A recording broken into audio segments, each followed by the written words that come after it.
मनसा देवी, जिसको सर्पकुल का देवी कहा जाता है, जिसके पिता स्वयं शिवजी है। क्या आपको पता है कैसे हुआ था मनसा देवी का जन्म? क्यों है मनसा देवी का बाएं आंखें अंध?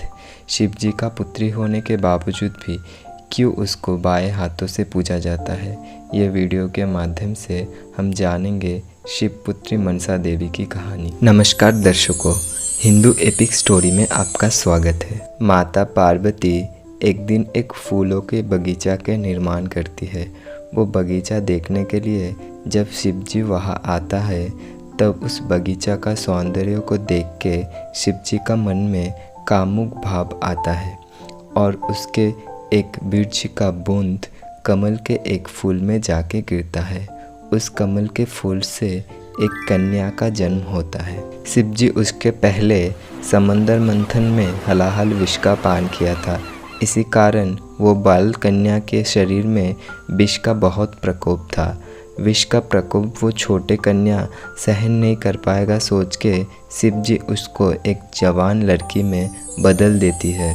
वो शिवजी का मन के काम के वजह से जन्म लिया था बोल के उसका नाम शिवजी मनसा रखता है। उसके बाद शिवजी मनसा देवी को एक कमल के फूलों से भरा टोकरी में छुपा के कैलाश पर्वत में लेके जाती है और उस टोकरी को शिवजी एक साइड में रख के ध्यान में लीन हो जाता है। माता पार्वती को जब वो टोकरी पे नज़र पड़ती है, तब माता पार्वती उस टोकरी से कमल लेने के लिए जाती है। तभी उस टोकरी से एक सुंदर स्त्री निकल के आती है और माता पार्वती को बोलने लगती है कि माता, मैं आपकी पुत्री हूँ। ये सुन के माता पार्वती सोचती है ज़रूर ये उसका सतीन का पुत्री होगा। इसी कारण माता पार्वती बहुत क्रोधित होती है और कमल के फूलों के डांट से मनसा देवी के बाएं आँखों पे प्रहार करती है। इसी कारण देवी मनसा के बाएं आँख अंध है। उसके बाद देवी मनसा कैलाश छोड़ के एक जंगल में चली जाती है। जंगल में एक देवदूत कुछ फूलों को लेके जा रहे थे। उस फूलों में कुछ फूलों के गंध देवी मनसा को सहन नहीं हो रहा था। इसी कारणवश देवी मनसा क्रोधित होकर उस देवदूत को श्राप देती है कि वो मनुष्य के रूप में पृथ्वी में जन्म लेगा। ये सुन के वो देवदूत भी देवी मनसा को श्राप देती है, जब तक तुम मेरे हाथों में पूजा नहीं जाओगे तब तक तुमको देवी रूप में स्वर्ग में स्थान नहीं मिलेगा। उस तरफ जब शिवजी का ध्यान खुलता है, तब वो मनसा देवी को ढूंढने के लिए जंगल में जाता है और मनसा देवी उसे मिल भी जाती है। तब शिवजी सोचने लगती है कैलाश में मनसा देवी को वापस नहीं लेके जा सकते, क्योंकि माता पार्वती कभी भी उसको पुत्री रूप में स्वीकार नहीं करेगा। तभी शिवजी का गले का नाग बासुकी शिवजी को बोलती है, मैं मनसा देवी को बहन के रूप में पाना चाहता हूँ। तब देवी मनसा बासुकी नाग के साथ पाताल में रहने लगती है। देखते ही देखते वो पाताल के सर्पकुल का देवी बन जाती है। शिवजी का पुत्री होने के कारण उसके पास बहुत सारे अद्भुत शक्तियाँ भी थे।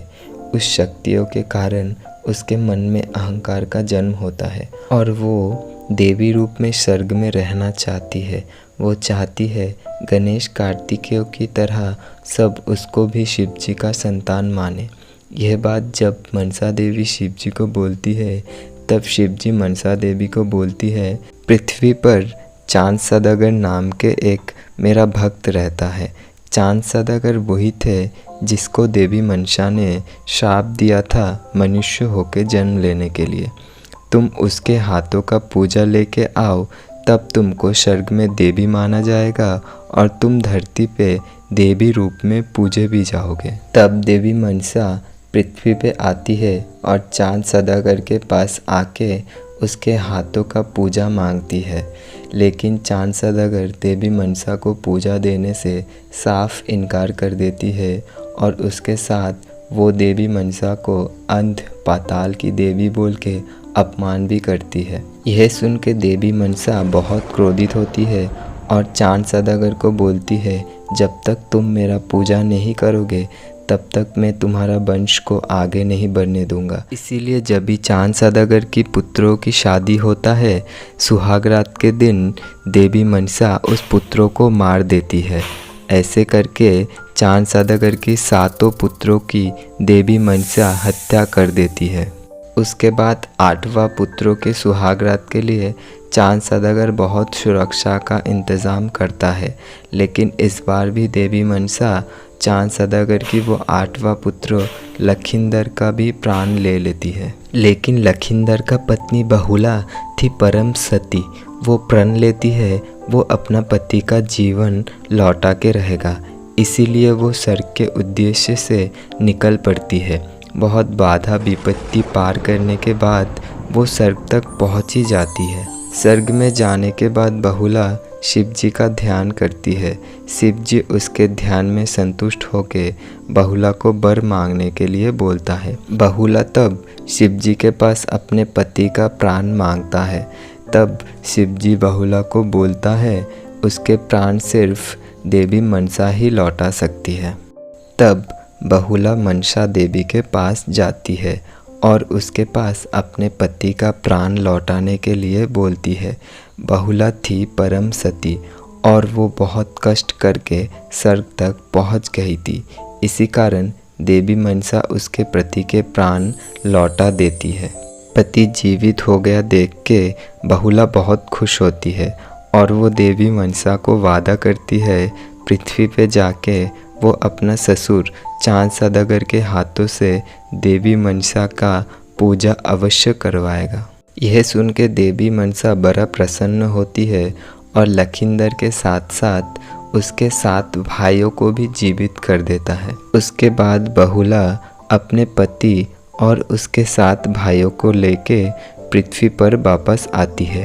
पृथ्वी पे जाके बहुला अपने ससुर चांद सौदागर को देवी मनसा के संघर्षपूर्ण जीवन के बारे में बताती है और चांद सौदागर को मना लेती है मनसा देवी को पूजा देने के लिए। लेकिन चांद सौदागर देवी मनसा को बोलती है जिस हाथों से मैं शिव जी का पूजा करता हूँ उस हाथों में मैं तुम्हारी पूजा नहीं करूँगा, मैं तुम्हारी पूजा बाएं हाथों से करूँगा। देवी मनसा ये शर्त मान लेती है और उसके बाद चांद सौदागर देवी मनसा को बाएं हाथों से पूजा देती है और देवी मनसा को स्वर्ग में स्थान मिलता है। और उसके बाद से ही देवी मनसा का पूजा बाएं हाथों से ही किया जाता है।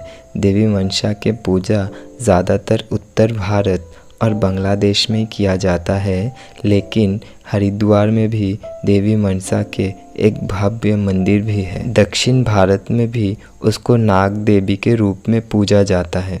तो यह थी शिवपुत्री मनसा देवी की कहानी। अगर आपको ये कहानी पसंद आई तो वीडियो को लाइक करना।